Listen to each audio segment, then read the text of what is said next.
గారు నమస్కారం. ముందుగా వెంకట ఇక్కుర్తి గారు అందరికి కూడా once again good evening and నమస్తే అండి. వెంకట ఇక్కుర్తి గారు ఎలా చూడాలి విదేశీయానం ఇంకా అందని ద్రాక్ష అయినా ఇక్కడ నుంచి వెళ్ళే వాళ్ళు జాగ్రత్త అని చెప్తున్నారు, అక్కడ ఉన్న వాళ్ళకి జాగ్రత్తలు చెప్తున్నారు, ఏంటి ఎలా చూడాలి వెంకట్ గారు?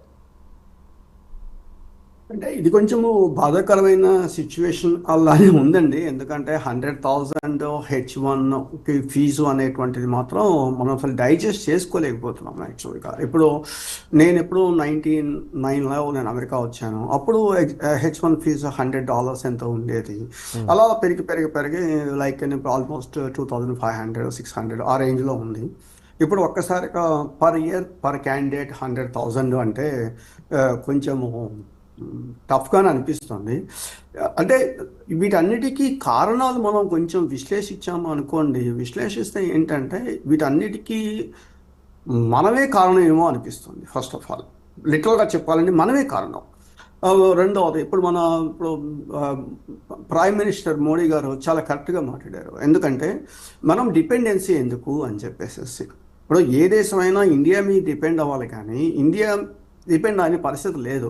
సో కంపల్సరీగా ఏంటంటే ఇప్పటికైనా సరే ఇది ఒక ఆపర్చునిటీ కింద తీసుకోవాలి. ఆపర్చునిటీ కింద తీసుకొనేసి ఇండియాలో సిస్టమ్ డెవలప్ చేశారు అనుకోండి, అప్పుడు ఇండియన్స్ ఇక్కడ మన మీద డిపెండ్ అయ్యే పరిస్థితి, వేరే కంట్రీస్ మీద డిపెండ్ అయ్యే పరిస్థితి లేకుండా ఉంటుంది.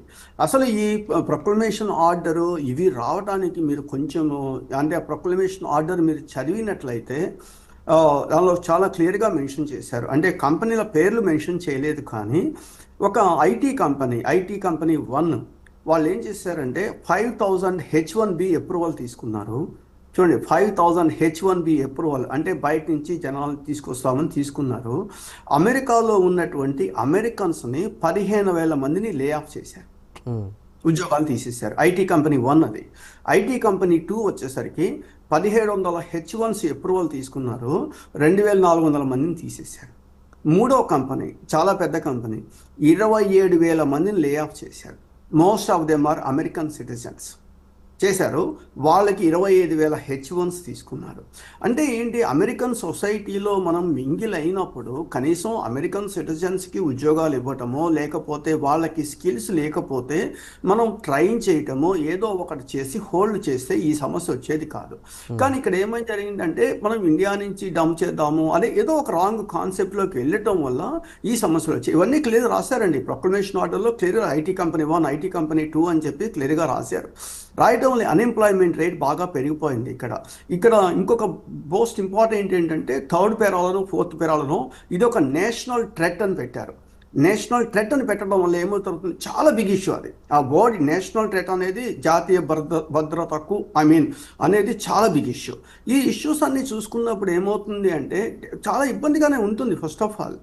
అందుకని ఏం చెప్తున్నాను, నా పర్సనల్గా నా ఒపీనియన్ అయితే ఐఎమ్ వెరీ పాజిటివ్. ఇండియాలో డెవలప్ చేయాల్సిందే, సిస్టమ్ డెవలప్ చేస్తేనే సరిపోతుంది. ఇవాళ ఉన్నటువంటి క్లౌడ్ బేస్డ్ సిస్టమ్స్లో మనం ఎక్కడున్నా పర్వాలేదు, ఇండియాలో ఉన్నా, అమెరికాలో ఉన్నా, జర్మనీలో ఉన్నా సరే క్లౌడ్లో పనిచేసే పరిస్థితి అయిపోతుంది.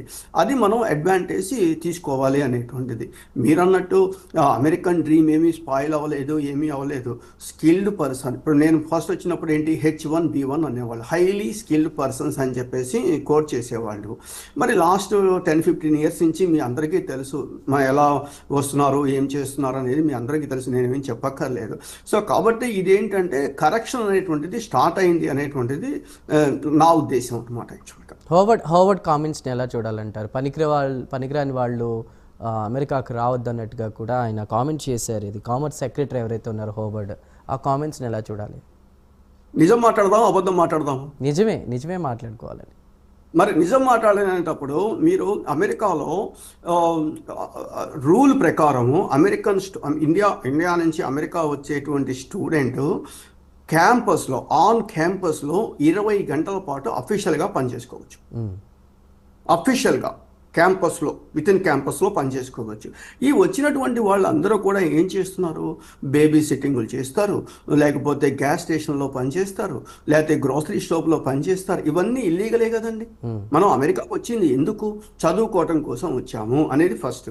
అది మర్చిపోయేసేసి మిగతావన్నీ చేస్తే ఎట్లాగూ? అది ఫస్ట్ క్వశ్చన్ ఈజ్. మీకు తెలుసో లేదో, ఇదే ఛానల్లో వనస్థలిపురంలో ఒక కన్సల్టెన్సీని మీద రైడ్ చేసేస్తే డాలర్స్లో పట్టుకొని 300 యూనివర్సిటీ సర్టిఫికేట్ వాళ్ళ దగ్గర దొరికాయి. ఇవన్నీ ఎవరు చేస్తున్నారు తెలీదా?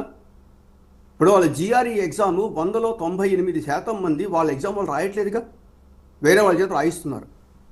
అతను దాంట్లో తప్పేమీ లేదండి. ఇప్పటికీ కూడా అమెరికా స్కిల్ ఉన్న పర్సన్ని రెస్పెక్ట్ చేస్తుంది, 100% రెస్పెక్ట్ చేస్తుంది. అమెరికా స్కిల్డ్ పర్సన్ కావాలి, ఖచ్చితంగా కావాలి.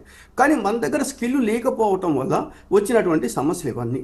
ప్లస్ రెండోది ఏంటి, అమెరికా అడుగు పెడితే చాలు కన్సల్టెన్సీస్ ఉన్నాయి. ఈ మొత్తానికి కర్త కర్మ క్రియ ఎవరైనా ఉన్నారు అంటే కన్సల్టెన్సీస్.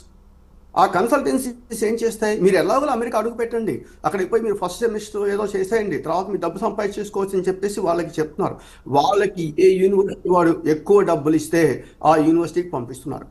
బాగా గుర్తుపెట్టుకోండి, ఎక్కువ డబ్బులు ఇస్తే వాళ్ళు అక్కడ యూనివర్సిటీ ఉండదు, తాడు ఉండదు, బొంగరం ఉండదు, ఆ పరిస్థితిలో అయిపోతుంది. కాబట్టి ఏంటి, ఇవాళ స్టూడెంట్స్కి రైట్ ఇన్ఫర్మేషన్ మనం ఇవ్వట్లేదు, ఖచ్చితంగా ఇవ్వట్లేదు. అది మేజర్ ప్రాబ్లం. రెండవది స్కిల్. ఇప్పటికే చెప్తున్నా కదా, నేను ఎప్పుడైనా ఒకటే మాట చెప్తాను, if you have skill nobody is going to stop you, if you don't have skill nobody is going to help you. That is the concept behind it is. So వీటన్నిటికీ అండి కర్త కర్మ క్రియ 100% మనమే. Right right Radha గారు మీరేమంటారు? Skills ఉంటే భయపడాల్సిన అవసరం